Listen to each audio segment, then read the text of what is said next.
ॐ ब्रह्मजज्ञानं प्रथमं पुरस्तात् विसीमृतः सुरुचो वेन आवः स बुध्निया उपमा अस्य विष्ठाः सतश्च योनिमसतश्च विवः पिता विराजा मृषभो रयीणाम् अन्तरिक्षं विश्वरूप आविवेश तमर्कैर अभ्यर्चन्ति वत्सं ब्रह्मसन्तं ब्रह्मणा वर्धयन्तः ब्रह्मदेवा न जनयत ब्रह्म विश्वमिदं जगत् ब्रह्मणः क्षत्रं निर्मितं ब्रह्म ब्राह्मणात्मना अन्तरस्मिन्निमे लोकाः अन्तर्विश्वमिदं जगत् ब्रह्मैव भूतानां ज्येष्ठं तेन कोऽर्हति स्पर्धितुं ब्रह्मण देवास्त्रयस्त्रिगुंशत ब्रह्मनिन्द्र प्रजापति ब्रह्मन् हविश्वा भूतानि न विवान्तः समाहिता चतस्र आशा प्रचरन्त्वग्नयः इमं नो यज्जन्नयतु प्रजानन् घृतं पिन्वन्न जरगुं सुवीरम् ब्रह्म समिद्भवत्याहुतीनाम् ॐ शान्ति शान्ति शान्तिः।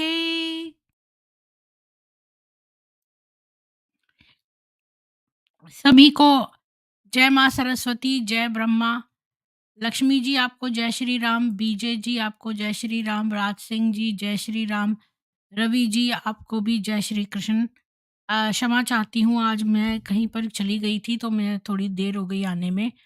और आज हम जो है मुझे ब्रह्म कुमारी मत दर्पण जो है वो किताब का मैंने सोचा था कि हम पढ़ेंगे। तो मुझे 2 मिनट दीजिए, मैं खोलती हूँ। अ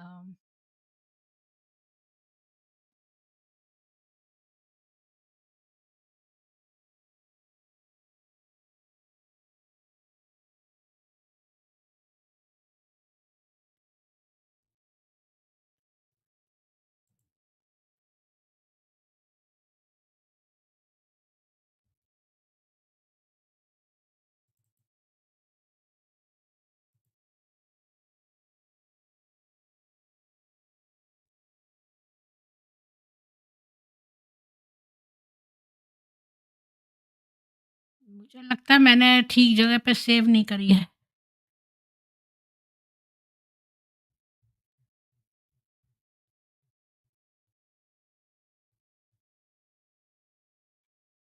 एक मिनट, मैं दोबारा से इसमें से देखती हूँ।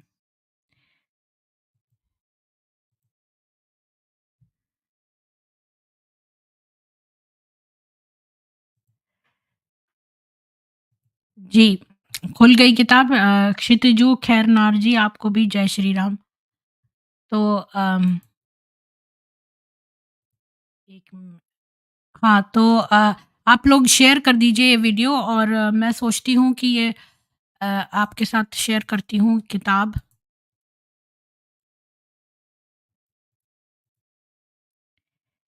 तो ये किताब ब्रह्म कुमारी मत दर्पण जो है, इनके लेखक हैं पंडित शिव दयालु जी मेरठ, और इनके संपादक हैं आचार्य स्वदेश। वेद मंदिर वृंदावन मार्ग मथुरा की ये इसका सत्य प्रकाशन है, और इसमें 21 पेज हैं। तो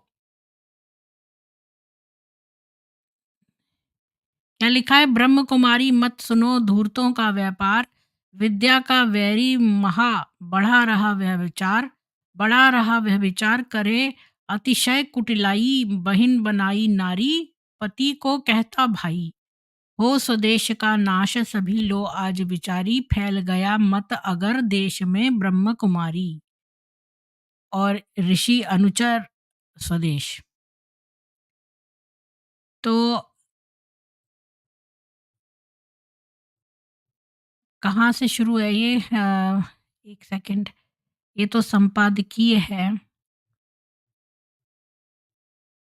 ब्रह्म कुमारी मत दर्पण, ये पेज नंबर 7 से शुरू है, तो यानी 20 पेजों से भी छोटी है, तो हम हो सकता है इसको आज ही ख़त्म कर दें।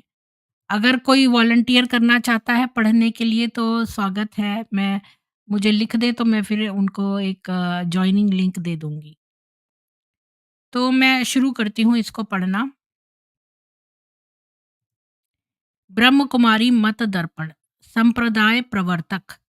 ब्रह्म कुमारी संप्रदाय के प्रवर्तक का नाम श्री लेखराज जी, जिनको प्रायः दादा के नाम से ही पुकारते हैं। दादा एक संपन्न धनाढ्य परिवार के व्यक्ति थे। बंबई में इनकी हीरे जवाहरात की दुकान रही।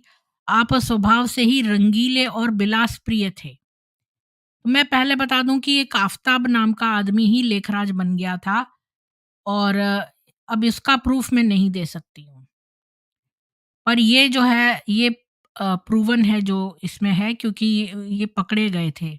आप स्वभाव से ही रंगीले और विलास प्रिय थे। बंबई में इनकी सर आगा खां के साथ मैत्री थी। तो देखिए, जो आगा खां है, मैंने कैसा ढूंढ के निकाला कि आगा खां भी यही काम करते हैं, पैसा लेकर जो है जन्नत भेजने का। संभवतः उन्हीं से दादाजी ने यह प्रेरणा प्राप्त की कि किस प्रकार अंधविश्वास में फंसी भोली भाली जनता को अपने वश में किया जाए और बिना किसी, यानी कि बिना मेहनत करे, बिना किसी तप त्याग और संयम के एक महान धार्मिक नेता बन जाए। अतः दादाजी ने किसी हठ योगी गुरु के द्वारा शिक्षा ग्रहण करनी आरंभ कर दी और त्राटक की साधना का पूरा पूरा अभ्यास किया, जिसके द्वारा संपर्क में आने वाले निर्बल मस्तिष्क पुरुषों को तथा भावना प्रधान युवतियों को अपने वश में किया जा सके। अपने अपलक नेत्रों से दूसरों को अपनी ओर लगे नेत्रों पर प्रभाव डालकर उनको सम्मोहित किया जा सके। इस प्रकार दादाजी सम्मोहन एवं उच्चाटन नामक हठ योग की सिद्धियों से युक्त होकर कार्य क्षेत्र में उतरे। यहाँ पर एक विराम लेते हैं कि यहाँ पर हमने अभी तक के क्या पढ़ा आपने? आपने बच्चों अभी तक क्या पढ़ा? हमने ये पढ़ा कि एक बहुत ही अय्याश किस्म का आदमी था लेखराज, जो कि एक हीरे जवाहरात की उसका वो था, उसके पास मालिक था, अमीर था। उसने सोचा भई देखो, ये जितने साधु संत हैं, ये तो इन्होंने वर्षों लगा दिए अपनी अपने शरीर को सुखा-सुखा कर और तपस्या कर के, और भूखे पेट रह के इन्होंने जो सिद्धियां प्राप्त करी हैं, ये बंदा बिना कोई काम करे, बिना किसी स्पिरिचुअल पुरुषार्थ के, ये चाहता था कि बस किसी तरह लोगों को धोखे में रख के, जो निर्बल मस्तिष्क आदमी और युवतियां जो बड़ी फीमेल्स होती हैं, बड़ी जो हैं उनके अंदर भावनाएं होती हैं, बड़ी इमोशन वाली होती हैं, तो इनको कैसे फंसाया जाए, ये इसका दिमाग था। और इसकी दोस्ती आगा खां से थी। मैंने तो ये किताब नहीं पढ़ी थी, तभी मैंने बता दिया था। इसका पैटर्न जो है वो बिल्कुल आगा खान वाला है, क्योंकि आगा खान भी ऐसे ही करते हैं। ऊपर से घोड़ों का बिजनेस है और अंदर से वो पैसे लेकर और जो है जन्नत का टिकट देते हैं और कहते हैं हम अल्लाह भी हैं, हम ईश्वर भी हैं, ताकि जो है चढ़ावा जो हिंदू देते हैं वो सब करें। रवि जी बोल रहे हैं, दूध का दूध का पानी किताब 2-3 दिन में भेज दूँगा।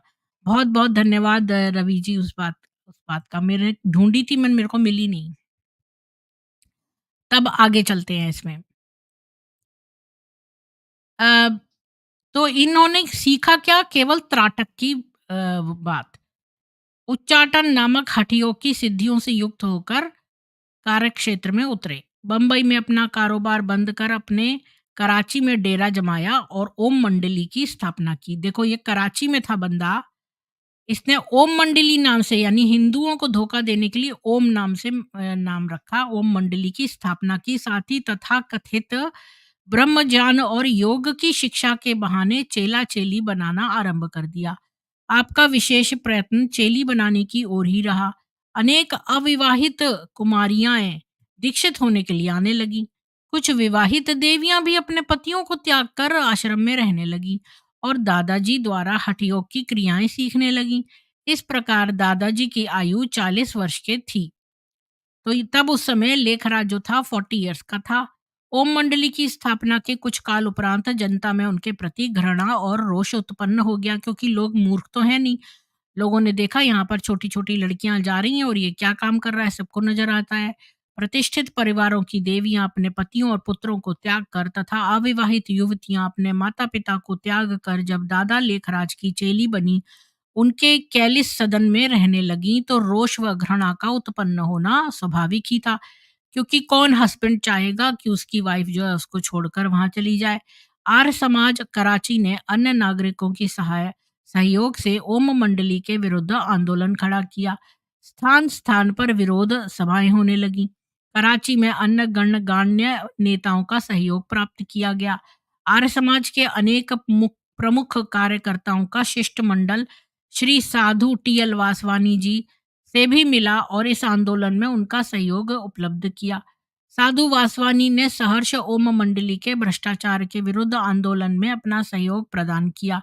आंदोलन के साथ साथ ओम मंडली के विरुद्ध कानून का दरवाजा भी खटखटाया गया। परिणाम स्वरूप ओम मंडली पर प्रतिबंध लगा और दादाजी को कराची छोड़ना पड़ा और अपना डेरा तंबू उखाड़ना पड़ा। मैं सोचती हूँ कि अब दिखा के क्या पढ़ना, मैं वैसे ही आपको बताती जाती हूँ। आपको क्या लगता है कि मुझे दिखा के पढ़ना चाहिए या वैसे ही बताना चाहिए? सारी किताब किसी की ना पढ़ी जाए तो ज़्यादा सही है। तो जो भारत विभाजन हुआ तो इन्होंने अपने 950 या 150 है, चेलियों के साथ भारत में पदार्पण किया। तो कराची में तो इन लोगों ने इनका उखड़वा दिया, इनका पूरा डेरा। लोगों ने इनके खिलाफ शिकायत की, आर्य समाज कराची ने। तो फिर ये वहाँ से निकल के आ गए। मैं ऐसे ही आपको सुनाती जाती हूँ उसमें से देखकर। तो फिर इन्होंने क्या किया कि ये वहाँ से छोड़कर भारत आ गए 150 लड़कियों के साथ। यहाँ पर मंडली का नया नाम ब्रह्म कुमारी रखा और आबू में जाकर दादाजी ने अपना डेरा जमा लिया। वहाँ की जनता ने भी अपना विरोध प्रदर्शित किया, तो कुछ वर्षों के लिए दादाजी ने मौन साध लिया। उन्होंने सोचा ये टाइम निकल जाएगा तो चुपचाप रहो और आबू में जो है वो चुपचाप बने रहे। तब तदुपरांत आबू पर्वत पर एक अच्छी सी उन्होंने कोठी भी किराए पे ले ली और पुनः ये कार्यक्रम चालू कर दिया। फिर सिंध से अपने साथ जो वो चेलियाँ लाए थे 150 करीब, तो उन्होंने उनको भारत के प्रमुख नगरों में भेज दिया और क्षेत्र तैयार करना आरंभ किया। आबू में इन ब्रह्म कुमारियों को जादूगरनी एवं काजलिया पलटन के नाम से पुकारा जाता था। तो ये देखो, ये ब्रह्म कुमारियों का दूसरा नाम क्या है? जादूगरनी। फिर से दिखा देती हूँ आप लोगों को, ज़रा ज़्यादा मज़ा आएगा आपको। 1 मिनट।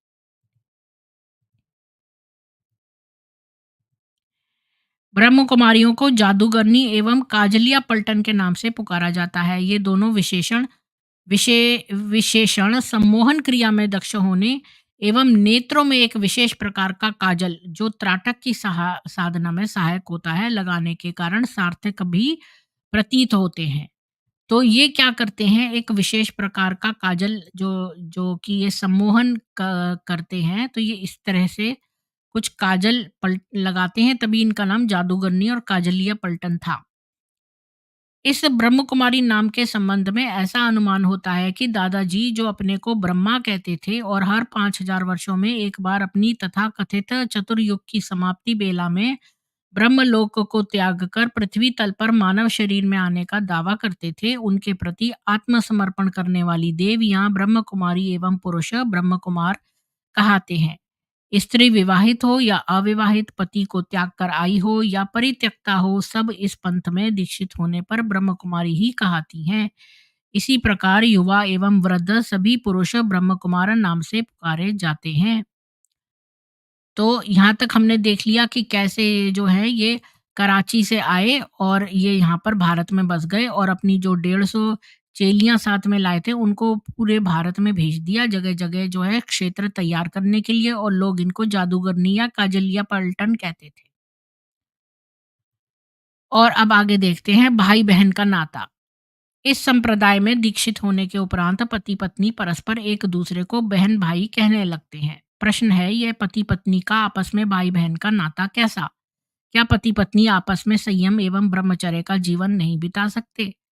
बिल्कुल बिता सकते हैं। आश्रम के अंदर शाखा में भाई बहन और आश्रम से बाहर जाकर ज्यों के त्यों पति पत्नी बन जाते हैं। आश्रम में स्थायी रूप से निवास करने वाली देवियां भी छुट्टी लेकर घर जाती हैं और अपने पति के साथ विलास करती हैं। और क्या इन आश्रमों में भी यह भाई बहन संयम से ही सदा रहते हैं? देर रात्रि गए तक इन आश्रमों में भाई लोगों का कारों में बैठकर आना जाना क्या रहस्यपूर्ण नहीं है? बिल्कुल है, क्योंकि जो है चंडीगढ़ में एक आदमी है, उसने अपना एक वीडियो डाला हुआ है कि उसने कंडोम्स पकड़े और वो जो सो कॉल्ड ये भाई-बहन वहाँ रह रहे थे, उनमें से 2 लोग गलत कार्य कर रहे थे, तो उसने कुछ ऑब्जेक्शन किया तो उसको मुँह पर घूँसा मारा इन लोगों ने, तो उस आदमी ने पुलिस बुला ली। तो शिवानी जो थी वो भी थी वहाँ पर और उसने इससे कहा कि तुम एक फॉर्म पर लिख दो कि यहाँ पर कुछ नहीं हुआ। तो इस तरह से ये लोग चालाकी मतलब ये लोगों ने पुलिस वगैरह सबको जो है अपने बस में कर रखा है और ये चीज़ों को दबा देते हैं और यहाँ पर चलता होगा क्योंकि देखिए व्यक्ति तो व्यक्ति ही है।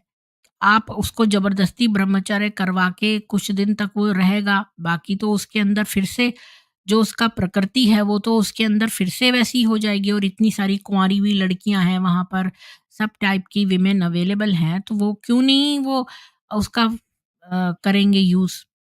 और दूसरी बात ये बहुत ही बेतुकी है कि तुम अपने वाइफ़ को या हस्बैंड को भाई या बहन बोलो। अरे तुम वैसे भी तो हमारे वेदों में लिखा है कि ब्रह्मचर्य का पालन करना चाहिए। संतान उत्पत्ति तो एक यज्ञ है लेकिन फिर उसके अलावा जो है ब्रह्मचर्य का ही पालन करना चाहिए। तो वैसे ही रह सकते हैं, उनको भाई-बहन एक-दूसरे को एड्रेस करने की तो कोई ज़रूरत नहीं है। ये तो बहुत ही महापाप है कि आप जो है हमें मनसा वाचा कर्मणा होना चाहिए यानी मन से वचन से और कर्म से एक यानी हम अगर किसी को भाई या बहन बोल रहे हैं तो हमारे मन के विचार जो हैं वो भी तो उससे लिंक्ड हैं जो शब्द हम बोल रहे हैं। तो जब आपने किसी को भाई बोल दिया तो बाद में वो सैया कैसे हो गया जो ये ब्रह्म कुमारियां जो है बाद में जब अपने वहां से जाती हैं वापस घर भी जाती हैं अपने तो हस्बैंड के साथ वापस रहती हैं। तो ये कैसे हो गया कि कभी तो तुम उनको भाई बोल रहे हो, कभी तुम उनको दूसरे तरह से देख रहे हो? कितनी बेशर्मी की बात है, ये तो बहुत ही घोर पाप है ऐसा करना। ये तो मन से तुम मनसा वाचा कर्मणा होने को लिखा है हमारे वेदों में।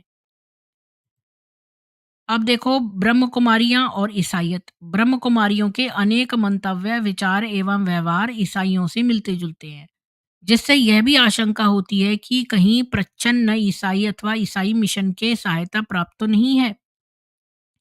आज भारत के कोने-कोने में ईसाइयों का यह प्रचार है कि कयामत शीघ्र आने वाली है और ये सारा संसार नष्ट हो जाने वाला है और जो लोग प्रभु ईसा मसीह की शरण में आ जाएँगे, केवल वही बच जाएँगे, शेष सब मिट जाएँगे। मुझे नहीं लगता ये ईसाइयों जैसे हैं, इन्होंने कॉपी कर लिया है उनसे, पर हैं ये असली में इस्लामी। इसी प्रकार यह ब्रह्म कुमारी प्रचारिकाएँ अपनी शाखाओं में ये प्रचार करती हैं कि चतुर्युगी का अंत सन्निकट है। संसार के मानवों की रक्षा हेतु स्वयं ब्रह्मा जी ब्रह्मलोक त्याग कर वृद्ध मानव शरीर में अर्थात दादा लेखराज के शरीर में अवतरित हुए हैं तथा जो उनकी शरण में आएगा उनको वह प्रलय कयामत उपस्थित होने पर सकुशल अपने धाम ब्रह्मलोक में पहुंचा देंगे और शेष सब नष्ट हो जाएंगे पर दादा बेचारे स्वयं ही चल बसे। तो यहाँ तक मैं पॉज लेके आपको बताती हूँ कि कभी भी नहीं हो सकता, ये वाक्य बिल्कुल ही गलत है। क्योंकि जैसे एक गंदे कपड़े से आप एक टेबल साफ नहीं कर सकते, ऐसे एक गंदा मनुष्य जो लेखराज है, उसके अंदर प्रभु की आत्मा कभी आ ही नहीं सकती। प्रभु तो इतने शक्तिशाली हैं ब्रह्मा कि उन्होंने तो मन से विचारा तो उनके 10 मानस पुत्र हो गए। वो इस गंदे अय्याश ठरकी लेखराज पे क्यों आएँगे कभी? ये कैसे पॉसिबल है? कितने वर्षों लोगों को तपस्या करनी पड़ती है तब वो इस लायक होते हैं कि अपना शरीर बनाएं कि प्रभु के को हृदय में उनके साथ मिलन करें। ये तो पॉसिबल ही नहीं है, ये तो सेंटेंस बिल्कुल ही गलत है। श्री दादाजी का अपने को त्रिमूर्ति ब्रह्मा कहने से तात्पर्य सिवाय ईसाइयों का होली फादर, होली सन एवं होली घोस्ट के एकीकरण के और क्या है? यदि त्रिमूर्ति से उनका तात्पर्य त्रिदेव अर्थात ब्रह्मा, विष्णु और महेश से होता है, तो वह शिव को त्रिदेव से पृथक न मानते। यानी ये शिव को त्रिदेव से भी पृथक मानते, यानी कि बिल्कुल अज्ञान भरा पड़ा है इनके यहाँ। श्री दादा जी को ब्रह्म कुमारियां परम पिता अर्थात होली फादर कहती हैं और प्रत्येक शाखा के प्रमुख को श्री पिताजी अर्थात रेवरेंड फादर की उपाधि से विभूषित करती हैं। ये तो बिल्कुल ईसाइयों की नकल कर रहे हैं। इसी प्रकार ईसाइयों की भांति परस्पर ब्रदर्स एंड सिस्टर्स शब्द का हिंदी में प्रयोग करती हैं। स्वयं वर्जिन्स अर्थात कुमारी कहती हैं। पूजा बलिदान की समाप्ति पर प्रोटेस्टेंट ईसाइयों में द्राक्षारस में भिगोकर पवित्र रोटी के टुकड़े तथा कैथोलिकों में शैंपेन अभिषिक्त टुकड़े भक्तों के मुखों में होली फादर द्वारा डाले जाते हैं। इसी प्रकार इस पाखंड मत में भी विशेष विशेष अवसरों पर परम पिताजी, श्री पिताजी अथवा श्रद्धा माताजी, रेवरेंड मदर भक्त के मुखों में अपने कर कमलों से प्रसादी डालती है। तो मैं आपको एक पॉज़ लेके बताती हूँ कि मैं तो बहुत चर्चों में गई हूँ। मतलब मुँह में बताशा डालते हैं और जो छोटे-छोटे शॉट ग्लासेस आते हैं जिनमें कि ये शराब रखते हैं। कुछ चर्चोज़ में जो प्रोटेस्टेंट चर्चेज़ हैं उनमें छोटे-छोटे ग्लासों में ये रख के और उसको सर्कुलेट करते हैं कि लोग उसमें से पिएँ और जो बच्चे हैं उनको शरबत देते हैं। और जो कैथोलिक चर्च कुछ कुछ ऐसे चर्च हैं उसमें क्या करते हैं कि एक ग्लास होता है वो बड़ा-सा उसमें भर लेते हैं शराब और वही ग्लास से सब मुँह लगा के पीते हैं। तो वो झूठी वो एक्चुअल बड़ी-सी शराब का भरा होता है। तो ये वही है। तो मैं अब आगे पढ़ती हूँ। तो ये भी अपने भक्त के मुखों में अपने कर कमलों से प्रसादी डालती है। परमपिता श्री दादाजी द्वारा आबू के पांडु भवन में तथा सर्वत्र जहां जहां वह पदार्पण करते थे ब्रह्म कुमारियों का मुख चुंबन किया जाना एवं गोदी में उनका लिटाना ईसाइयों की विकृत सभ्यता का प्रचार करना नहीं तो क्या है। भारतीय परंपराओं एवं मर्यादाओं की दृष्टि से यह सब व्यवहार पाप है और व्यभिचार रूप है। बिल्कुल सही। इसमें ब्रह्म कुमारी वो कुमारी है, वर्जिन है, उसको चुंबन क्यों करोगे आप। इसी प्रकार ब्रह्म कुमारियां भी योग साधना ढोंग रचकर पर पुरुषों और विशेषकर नवयुवकों के साथ आंख से आंख मिलाकर बैठती हैं। हमारी संस्कृति की दृष्टि में यह सर्वथा हे कर्म है और काम चेष्टा को जागृत करने वाला निंदित व्यापार है। हमारे यहाँ पर तो नारी के मुख की ओर ताकना तक भी अशिष्टता ही मानी जाती है। अभी मैं यहाँ पॉज़ लेके आपको एक बात बताती हूँ कि जब सीता जी को जो है वो ले गया रावण तो वो उनके जो जेवर देखकर जो उसने लक्ष्मण जी से कहा कि क्या ये सीता जी के हैं? तो सीता जी बोली कि अरे सीता जी के हैं मतलब तो सीता जी बोली नहीं लक्ष्मण जी बोले कि मैंने तो कभी उनके मुख की तरफ देखा ही नहीं, उनके हाँ, मैं पायल ज़रूर पहचान सकता हूँ कि ये उनकी है। यानी कि हमारे यहाँ इस तरह के संस्कार थे। इस तरह के संस्कार हैं हमारे यहाँ कि जो है जो भाई की वाइफ है उसके मुंह की तरफ भी नहीं देखते थे लक्ष्मण जी तो उनके पैरों में को जानते थे। ये इतनी हाइट है संस्कारों की। हमारे यहाँ पे नारी के मुख की ओर ताकना भी अशिष्टता ही मानी जाती है। विश्वस्त सूत्र से यह पता चला है कि सन 1950 में जब दादाजी सहारनपुर पधारे थे तो अपने उतारे की कोठी में उनके उदर को मेज बनाकर यानी उनके पेट को मेज बनाकर ब्रह्म कुमारियों ने ताश तक खेले और दादाजी लेटे लेटे रस लेते रहे।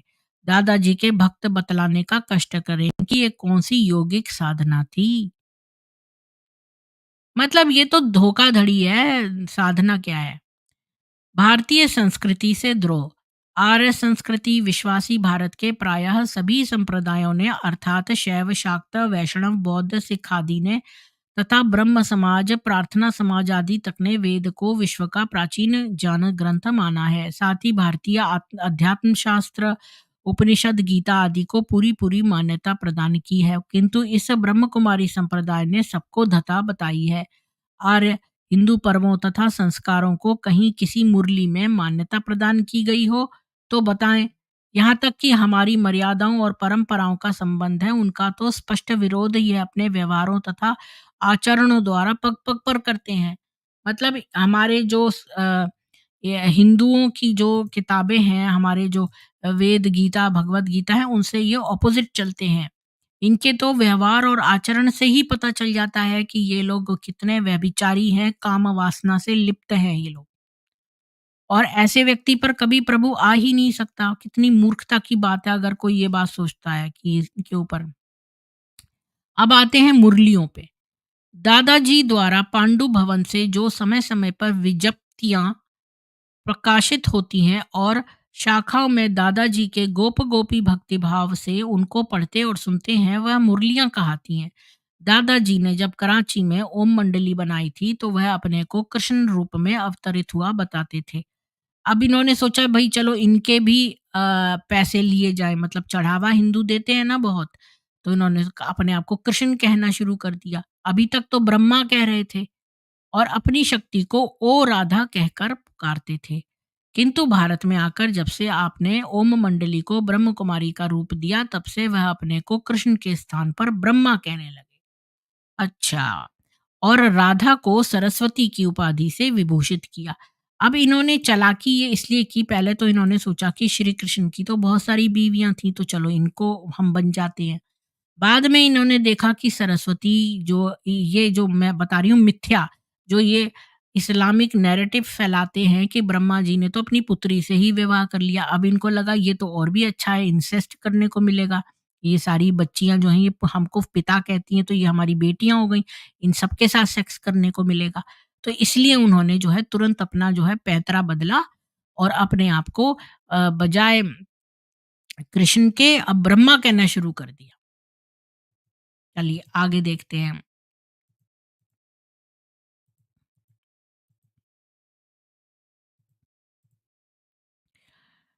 जिस प्रकार श्रीमद् भागवत का कृष्ण अपनी मुरली की सुमधुर ध्वनि द्वारा जनमानस को अपनी ओर आकर्षित करता था, उसी प्रकार दादाजी जब सिंध में कृष्ण बने हुए थे और ब्रह्म कुमारी इनकी गोपियां थीं, तो उन्होंने अपने प्रसारित जान को मुरली की संज्ञा प्रदान की थी।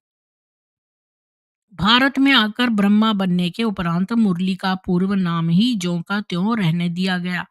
भारत में आकर वह ब्रह्म कुमारियों को अपनी पुत्रियां कहने लगे, किंतु उनके साथ व्यवहार व गोपियों के साथ जैसा ही करते रहे।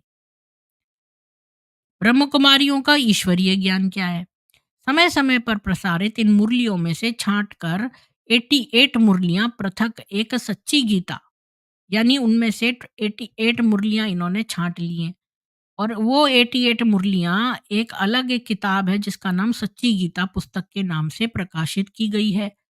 मुरलियों की मूल भाषा अत्यंत अशुद्ध एवं निम्न कोटि की है, यानी कि उसका स्टैंडर्ड जो है बहुत ही लो क्वालिटी है, जिससे ये पता चलता है कि श्री दादाजी,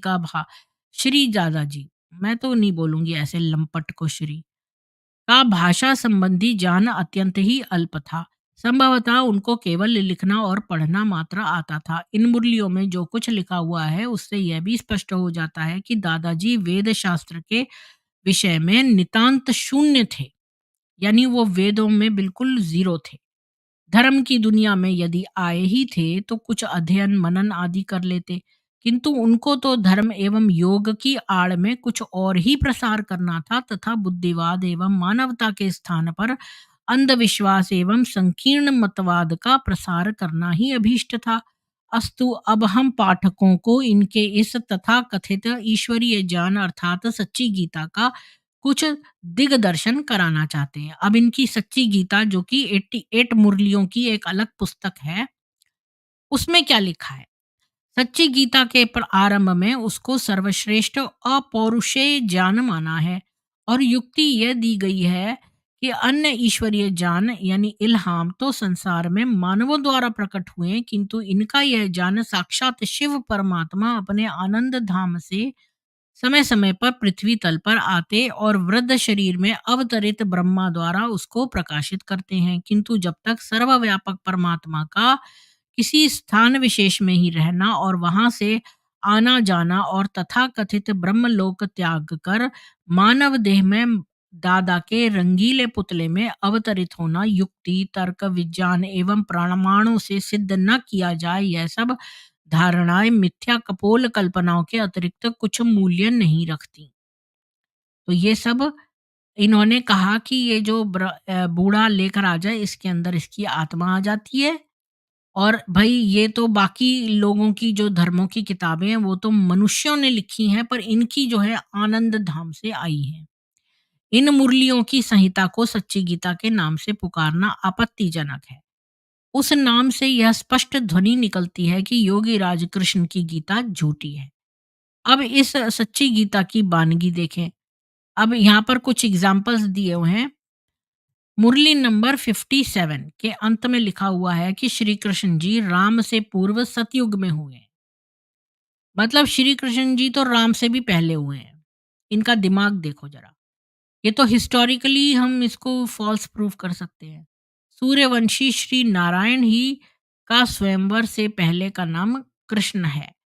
श्री कृष्ण ने गीता ज्ञान दिया ही नहीं, बल्कि अपने पूर्व जन्म में ब्रह्मा के रूप में मुझ लेखराज से गीता जान लिया। ओहो, ओहो माय गॉड! श्री कृष्ण ने गीता जान दिया ही नहीं, बल्कि श्री कृष्ण ने तो लेखराज ने जो है ये ज्ञान ब्रह्मा को दिया, और जो ज्ञान जो है ब्रह्मा ने श्री कृष्ण को दिया। Wow my God! इतना बड़ा झूठ ये चला कैसे रहे हैं, मुझे समझ में नहीं आ रहा। इतना बड़ा झूठ। ये कौन है? बीके की आ गई है कोई, अ, अय्याश लेखराज की चेली कोई है। तुम तो पढ़ी लिखी डॉक्टर नहीं हो तो तुम भूतनी हो। तो ये पर्सनल कमेंट कर रहे हैं। ये तो इस्लामी पैटर्न है। जब ये लोग कोई आंसर नहीं कर पाते तो फिर वो पर्सनल अटैक्स करते हैं। मुझे तुम्हारी शिवानी तो बड़ी-बड़ी मधुर बातें करती है। तुम तो इतना गंदा बोल रही हो, तुम तो शिवानी की ही बात नहीं मान रही हो। तुम कैसी बीके वाली बनती हो, वो लोग तो बड़ी मधुरता से बोलती हैं। तुम बिना जाने बैक वॉश कर रही हो, तुम ब्रह्म कुमारी की नहीं, शिकायत नहीं, अपनी अपनी इज्जत बता रही हो। तो मुझे बताओ ना एक बात कि तुम्हारा लेखराज तो बड़ा अय्याश आदमी था। चेलियाँ चाटियाँ रखता था, उन्हें किस वगैरह करता था। इसकी क्या ज़रूरत थी? क्या ये योग है किस करना? हमारे यहाँ तो इतने ऋषि मुनि हुए हैं जिन्होंने अपना शरीर तपाया है, आधे पेट भोजन कर कर के जो है तपस्या करी है। तुम्हारा लेखराज ने कुछ भी नहीं किया, वो तो मुफ्त में जो है लेना चाहता है, बटोरना चाहता है बिना कोई मेहनत करे। लेखराज जैसे अय्याश के ऊपर ईश्वर की आत्मा क्यों आएगी? जो इतने सालों से तपस्या कर रहे हैं और इतना ईश्वर के लिए प्रयत्न कर रहे हैं, उनमें क्यों नहीं आएगी और ऐसे बदमाश के ऊपर क्यों आएगी?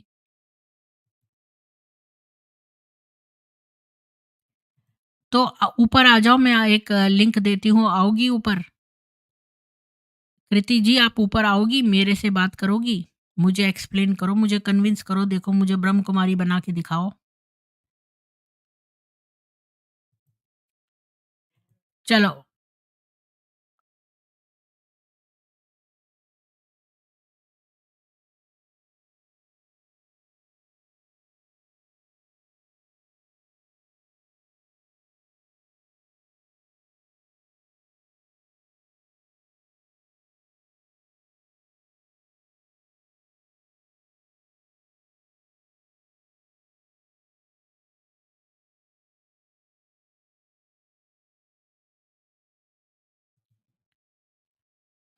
ठीक है, तो अब आगे चलते हैं। इस लेख से यह स्पष्ट है कि महाभारत का सारा इतिहास झूठा है। इनके मत में द्वापर की संधि बेला में योगी राज महात्मा कृष्ण हुए ही नहीं। चंद्रवंश में इस विभूति ने जन्म ही नहीं धारण किया।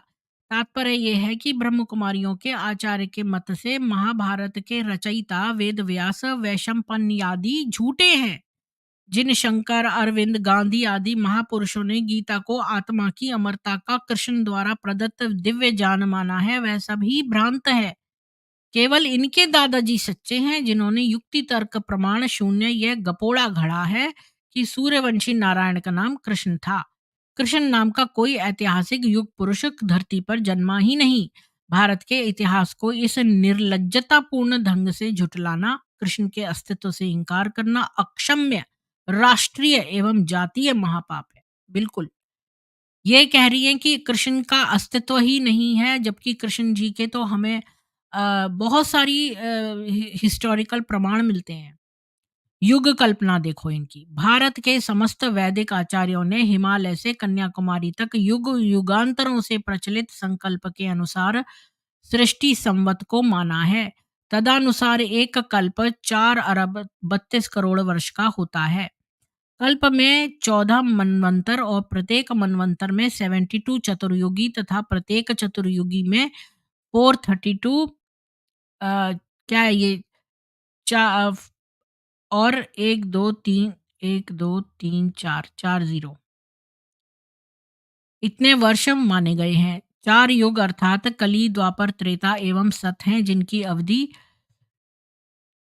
4,32,000 8,74 चौहत्तर नहीं 64,000 8,64,000 126 लाख 6,000 एवं 172 लाख 8,000 वर्ष क्रमशः है। भारत के प्राचीन ज्योतिष शास्त्र एवं मनु आदि धर्मशास्त्र इसका प्रतिपादन करते हैं, किंतु हमारे दादा लेखराज जी बिना किसी युक्ति तर्क एवं प्रमाण के यह मनवाना चाहते हैं कि कल्प केवल 5,000 वर्षों का माने और उसके अंदर अंतर प्रत्येक युग की आयु केवल 1250 वर्ष माने। दादाजी की गणना में मनवंतरों एवं चतुर्युगियों का काम नहीं। दादाजी के कथनानुसार प्रति 5,000 वर्षों के उपरांत प्रलय हो जाती है और प्रत्येक कल्प में सारी की सारी घटनाएं ज्यों की त्यों घटित होती हैं और उनमें लेश मात्र भी अंतर नहीं होता। जरथुस्त्र, मूसा, ईसा, बुद्ध, मोहम्मद, शंकर, नानक आदि मतों के आचार्य यथाक्रम प्रतिकल्प में जन्म लेते हैं और मतवादों का प्रचार करते हैं। दादाजी के विचारों के अनुसार अब प्रलय सन्निकट है। वर्तमान संसार को बने लगभग 5,000 वर्ष केवल हुए हैं। दादाजी की कल्पना का आधार उनके स्वामी ईसाई विद्वान है। दादाजी ईसाइयों की इस बुद्धि शून्य मान्यता को हिंदू जाति के सर लादना चाहते हैं और इस प्रकार भारतीय ज्योतिष शास्त्र एवं इतिहास पर पुचारा फेरना चाहते हैं। वैज्ञानिकों के मत में इन लोक लोकांतरों के निर्माण में करोड़ों वर्ष लगे हैं। हिमालय जिसकी ऊंचाई 31,000 फुट है, उसकी चट्टानों का निर्माण सागर के अंदर 1 अरब से अधिक वर्षों में वैज्ञानिकों की गणना के अनुसार हुआ है। 9 अरब, पता नहीं ये 1 है कि 9 लिखा है, अधिक वर्षों में वैज्ञानिकों की गणना के अनुसार हुआ है। दादाजी के इस मतानुसार यह सारे ज्योतिष शास्त्र झूठे हैं और वैज्ञानिक झूठे हैं और केवल ये लाल भुजक्कड़ सच्चे हैं। अब आते हैं तो इनका युगों का कैलकुलेशन भी गलत है, कृष्ण के बारे में भी ये गलत कहते हैं, भगवत गीता के बारे में भी गलत कहते हैं। मातेश्वरी सीता का अपमान। मुरली संख्या 65 में दादाजी लिखते हैं कि राम का इतिहास केवल काल्पनिक है। वाओ! नाटककार ने एक आध्यात्मिक पहेली को केवल मूर्त रूप प्रदान किया है। राम नाम शिव का ही है, रावण नाम माया का है, मन उसकी लंका है और विकारग्रस्त मनुष्य की आत्मा का नाम सीता है। इस प्रकार की प्रलापपूर्ण दादाजी की मान्यताएं हैं। इसी मुरली में लिखा है कि रावण माया ने सीता आत्मा से भीख मांगी और जब सीता ने राम मुझ परमात्मा द्वारा लगाई गई लकीर मर्यादा को उल्लंघा तो रावण माया ने सीता का हरण कर लिया और आत्मा रूपी सीता रावण के कारागार में जीवनबद्ध अवस्था में कैद हो गई। दादाजी ने यदि रामायण पढ़ी होती तो लकीर लगाने वाले को राम यानी मुझ परमात्मा न लिखकर लक्ष्मण मुझ परमात्मा के भैया लिखते। इस मुरली में दादाजी ने अपने को ब्रह्मा से ऊपर साक्षात परमात्मा माना है और अपने को ही राम भी कहा है। वाल्मीकि के राम को केवल काल्पनिक प्रतिपादित किया है।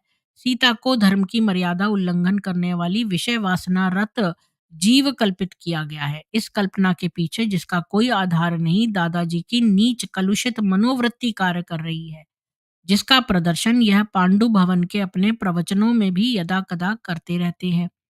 दादाजी का इस प्रकार सीता माता के सतीत्व पर चोट करना हिंदू जाति की भावनाओं को आघात पहुंचाना है। अगर ऐसा है तो जो राम सेतु है वो क्या है? अगर आत्मा सीता है और रावण जो है वो आ गया माया, तो फिर ये जो राम सेतु बना ये क्या है? और इतने सारे जो हमें प्रमाण मिले हैं।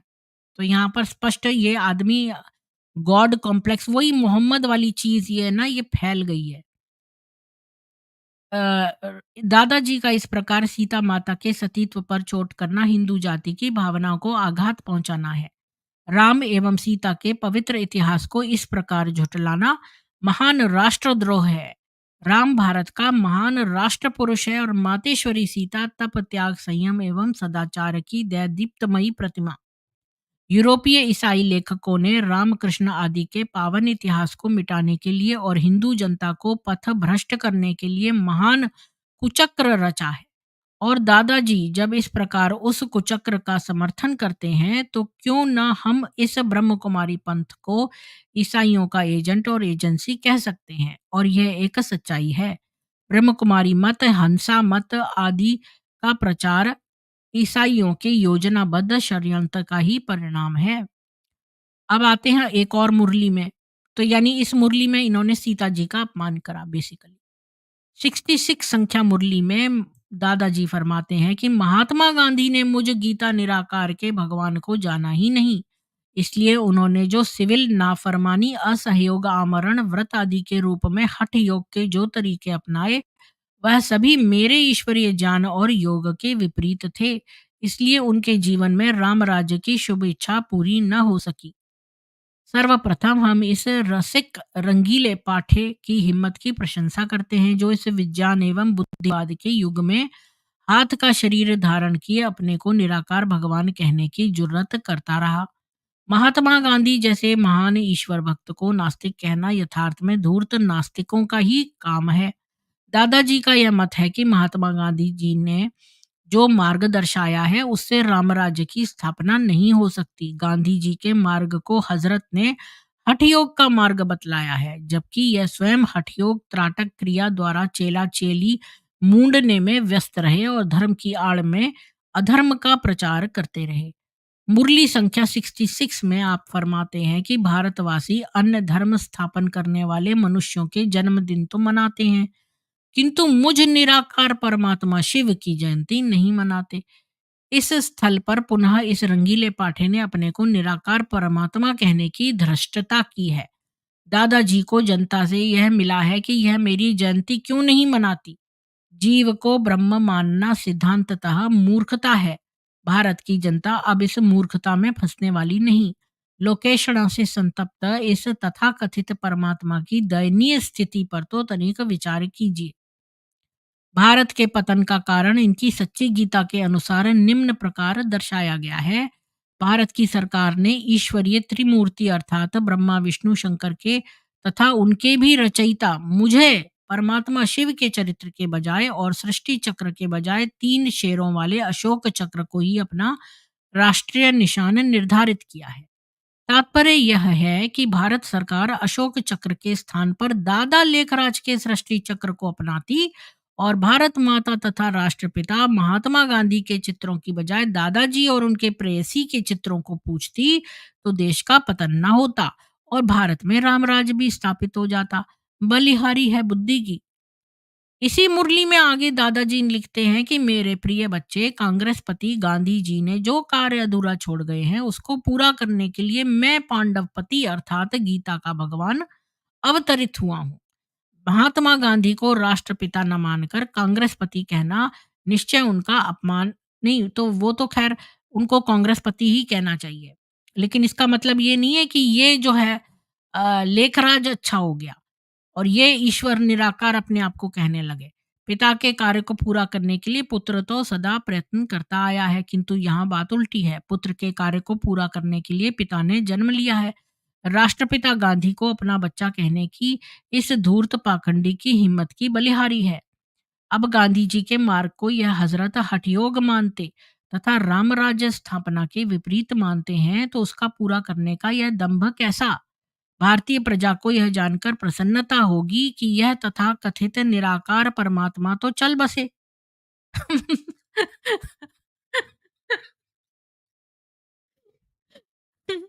अतः अंत में हम श्री दादाजी के चेले-चेलियों से अनुरोध करते हैं कि वह अब इस ऋषि भूमि भारत पर कृपा करें और माँ मानवता के नाम पर अपने इस पाखंड एवं माया जाल का अंत करें।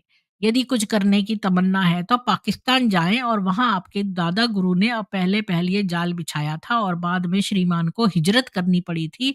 भारत की प्रजातांत्रिक सरकार को आपके कार्यों में सहयोग देने में आनाकानी करेगी, किंतु वहां आपको तत्काल फल मिलेगा। आपके दादा की खूब जयंतियां मनाई जाएंगी और आप ब्रह्म कुमारियों की भी विशेष रूप से पूजा अर्चना होगी। तो मैं यहीं तक पढ़ूंगी इसको। आज का कॉमेडी हो गया है। मेरे हस्बैंड मेरे को बुला रहे हैं जाने के लिए, लेकिन मैंने कहा मैं अपना ये शो खत्म करके ही जाऊंगी। लक्ष्मी जी जय श्री राम, बीजे जी जय श्री राम, राज सिंह जी जय श्री राम, रवि जी जय श्री कृष्ण, पंकज सोनी जी जय राधे कृष्ण, शितु खैरनार जी जय श्री राम, सभी को जय माँ सरस्वती, अनमोल पीर जी, जी रवि जी, जय सनातन वैदिक हिंदू विश्व। ओम मंडली और ओम निवास बहुत बड़ा स्कैम था जिसके हिस्सेदार बहुत से तत्कालीन सरकारी अधिकारी भी थे। जी, 1 मिनट में ये भी चला दूँ। अ, यह किताब परमपिता शिव ब्रह्मा कुमारीज़ ग्वालियर डीडी नगर। कह रहे हैं यह किताब ब्रह्म कुमारी से जलने वालों ने लिखी जिसमें सब कुछ झूठ है, उनको बदनाम करने के लिए प्रत्यक्ष को प्रमाण की क्या ज़रूरत? तो इसमें क्या आपकी मुरलियाँ झूठ लिखी हुई हैं? ये मुरलियाँ जो हैं एक्सट्रैक्टेड हैं आपकी जो किताब है सच्ची गीता उसी में से, उसी में ये लिखा हुआ है। अगर आपने नहीं पढ़ा है तो ये आपकी प्रॉब्लम है। आपने अपनी किताबें या मुरलियाँ पूरी नहीं पढ़ी हुई हैं, आप इसको क्रॉस वेरीफाई कर सकते हैं। जागरूकता की कमी की वजह से भोले-भाले लोग इनके सतयुग, स्वर्ग, ध्यान आदि जंजाल में फँस जाते हैं। लिखने वाले की लैंग्वेज से पता चला है कितना ज़हर भरा हुआ है। नहीं, व्यंग्यात्मक लिखा है, लेकिन सच लिखा है। इसमें कौन-सी बात झूठी है मेरे को आप बताइए, मैं आपको प्रूफ़ दूँगी उसका। इस्लाम को कॉपी कर नरमपंथी से बनाया हुआ कल्ट है। आसमानी जान 5 बार नमाज़ जैसे ट्रैफ़िक कंट्रोल, वन निराकार शिव बाबा और वैसे-वैसे। नहीं, आगा खानी तरीका ना वो आगा खानी से ही मिला था। मेरे को पहले से ही पता था इसके इसके तरीके से ही मैं समझ गई थी ये बिल्कुल आगा खानी स्टाइल है। वही लोगों को उल्लू बनाना, बोलना मैं ब्रह्मा, मैं शिव ताकि सबका चढ़ावा आए। और ये अय्याश आदमी के ऊपर ईश्वर की आत्मा कभी भी नहीं आ सकती। ये गॉड कॉम्प्लेक्स साइकोलॉजिकल प्रॉब्लम है, इसको गॉड कॉम्प्लेक्स जो मोहम्मद को थी। तो हाँ, ये तो मैं पढ़ चुकी हूँ। ये जो वुमन है ये बिल्कुल इस्लामी लगती है मेरे को, क्योंकि ये इस्लाम जो लोग कम पढ़े लिखे होते हैं ना वो पर्सनल अटैक पे आते हैं। इनका फॉर्मेट ऐसा है कि लोग इनके लिए गुलाम की तरह व्यवहार करने लगते हैं। लेखराज जी के लड़कियों को किस करने और गले लगाने की घटना को स्वीकारोक्ति कोर्ट में दिए गए बयान में भी किया गया है। जी। हाँ, मैं कोई बैकवॉश नहीं कर रही हूँ, मैं तो सच इसमें कौन-सी बात झूठी है बीके कृति जी, आप मेरे को बताओ, ऊपर आओगी तो मैं दे दूँगी लिंक तुम आपको। अ, कम दिमाग वालों को ऐसे ही लगेगा। जी, बीके बहुत स्कैम है। प्रकाश सूबेदार जी कह रहे हैं भगवद गीता में कहाँ लिखा है कि भक्ति करो? मनमना भव अर्थात मुझे याद करो ऐसा कहा है। गीता परमात्मा ने ब्रह्मा तन द्वारा सुनाई है। कृषि कृष्ण बचपन का नाम है। बड़ा होने के बाद दोनों का नाम लक्ष्मी नारायण हुआ। प्रीत जोशी जी कह रहे हैं ब्रह्म कुमारी वाले लोग ये कहते हैं कि इंसान अगले जन्म में भी इंसान ही बनते हैं और जानवर जानवर ही बनते हैं। बिल्कुल बेवकूफ़ बनते हैं जो लोग ब्रह्म कुमारी। हाँ, बिल्कुल ये बात भी गलत है कि जानवर जानवर बनता है। ऐसा है ना कि जो जो लोग योग मार्ग से भ्रष्ट हो जाते हैं, जैसे मान लो कोई योगी है, उसने बहुत तपस्या करी। अब आगे जाके उसका दिमाग जो इधर-उधर लग गया और उसने अपनी योग साधना छोड़ दी। तो ईश्वर उस पे थोड़ी-सी कृपा कर देते हैं और उसको थोड़े समय के लिए, जैसे किसी को जैसे वो मरेंगे तो अपना जो भी टाइम उन्होंने अच्छा गुज़ारा है, इसके बाद उनका जन्म अच्छे घरों में हो जाएगा। इसी प्रकार कुछ ऐसे लोग होते हैं जिन्होंने थोड़े से पाप कर्म करे होते हैं, जिन पर प्रभु दया करके उनको जानवर बना देते हैं ताकि वो जानवर जो है वो एक भोग अवस्था है। जानवर जो है वो कर्म नहीं करता, वो खाली भोगता है। तो वो थोड़ा-सा अपना जो पाप उन्होंने करा है हल्का-फुल्का, वो भोग लेते हैं और इसके बाद उनका दोबारा जन्म हो जाता है। तो इसलिए ये भोग क्या बोलते हैं उसको, मेरे को वर्ड ध्यान नहीं आ रहा। वो है। गीता में भगवान उवाच इतना ही लिखा है। श्री कृष्ण उवाच कहीं भी नहीं लिखा। जी, उन्होंने तो पूरा ब्रह्मांड ही अपने शरीर के एक पार्ट में दिखा दिया था। मोमोना जी कह रहे हैं ये ब्रह्म कुमारी का कलंक कलाकंद कुकर्म में लिप्त था। हाँ, ये तो कुकर्मी था, इसके ऊपर तो ईश्वर कभी भी नहीं आ सकते। सनातन और शंकराचार्य और समाज के जागरूक जनता आज तक ये ब्रह्म कुमारी के विरुद्ध नहीं करते और महामंडलेश्वर आदि लिंग के माउंट आबू में अतिथि बने वहाँ क्या वही करते। अब क्या कहे लोगों को, लोग सोचते हैं ना कि भाई वही बात है ना, जैसे मुर्गी का जो केज है उसमें एक मुर्गी को उठाओ, हिंदू जो है सोचते हैं हम तो सेफ है ना, हम तो नहीं पकड़े गए। जो एक मुर्गी सोचती है आज मेरा टर्न तो नहीं आया ना, क्योंकि कसाई ने अपना हाथ डाला, एक को निकाल लिया तो आज मेरा टर्न तो नहीं आया ना। वैसे ही हिंदुओं की स्थिति है। हिंदू जो हैं कहीं-कहीं इन्होंने ट्रैप्स लगाए हुए हैं इनको फँसाने के लिए। ज्ञान चर्चा जी कह रही है ये सब संस्था सनातनी समाज को नष्ट करने में लगी है, ये ब्रह्म कुमारी है या लस्ट क्वीन।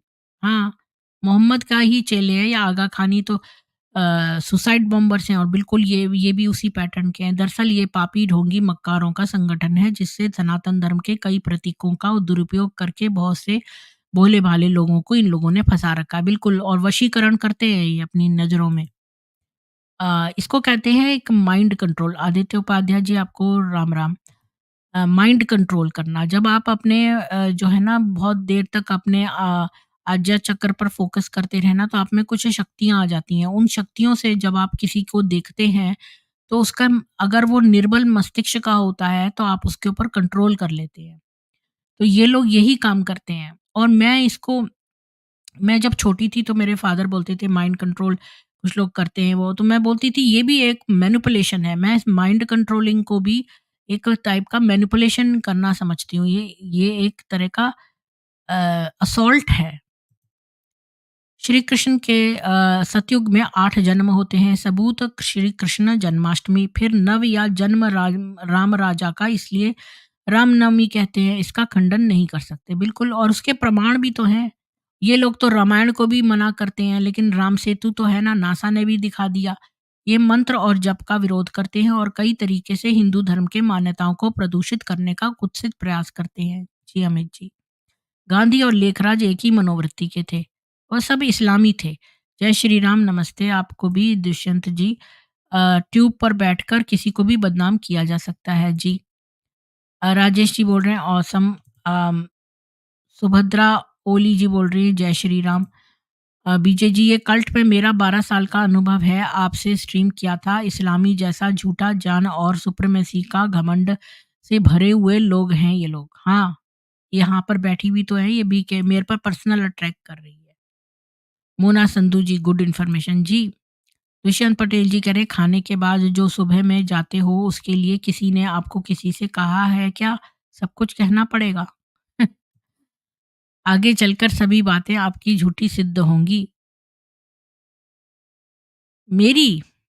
प्रकाश सूबेदार जी किसको बोल रहे हो आप? मुझे नहीं समझ में आ रहा, आप ब्रह्म कुमार हो क्या? या आप उसके अगेंस्ट में हो? मुझे लगता है ये इसके बीके की तरफ से है। मैंने किसी को भी बदनाम नहीं किया। मैंने किसी को भी बदनाम नहीं किया है। जो है ये क्या कह रहे हैं, श्री कृष्ण के सतयुग में 8 जन्म होते हैं। ये सबूत है श्री कृष्ण जन्माष्टमी। फिर नव या जन्म राम राजा का है, इसलिए अरे! अरे! आपका दिमाग ठीक तो है? रामचंद्र जी जिस युग में हुए थे, उसके प्रमाण मौजूद हैं। उनके प्रमाण मौजूद हैं और ये जो आपने ये सबूत दिया है, ये सबूत है ही नहीं कि 8 जन्म होते हैं, ये जन्म होते हैं। या ये आपकी इन्फॉर्मेशन बिल्कुल ही गलत है, बल्कि हिस्टोरिकल प्रूफ हैं, जो आर्कियोलॉजिकल एविडेंस हैं। श्री कृष्ण के जन्म के आर्कियोलॉजिकल एविडेंस है, राम जी के जन्म के आर्कियोलॉजिकल एविडेंस है।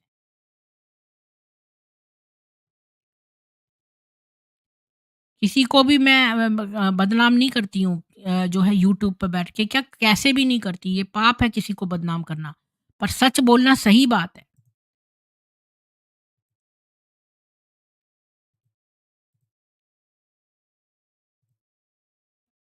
हाँ, chicken defending KFC. Lekhraj Aftab थे, हाँ, इसका सबूत आज मिट गया है, ये तो मैंने शुरू में ही कह दिया। आफ़ताब नाम का एक आदमी था जो लेखराज बन के और उसने सबको प्रपंच किया, वो मैंने बुकमार्क कर लिया था, पर जैसे कि साईं जो चांद मियाँ था उसकी रेप वाली तस्वीर अखबार में निकली थी, वो भी मैंने बुकमार्क करी थी।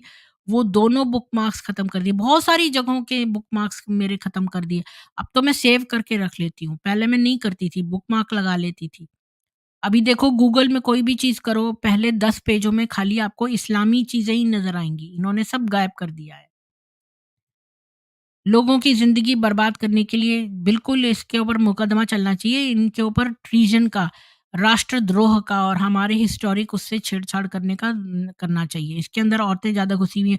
उनको अधेड़ उम्र की हो गई हैं, उनको थोड़ी-सी प्रशंसा मिल जाती है लोगों के सामने। वो देखो शिवानी कैसे बोलती है क्वेश्चन करके कि तो ऐसे करते हैं ना, ये करते हैं ना। अरे तुमने किया है क्या?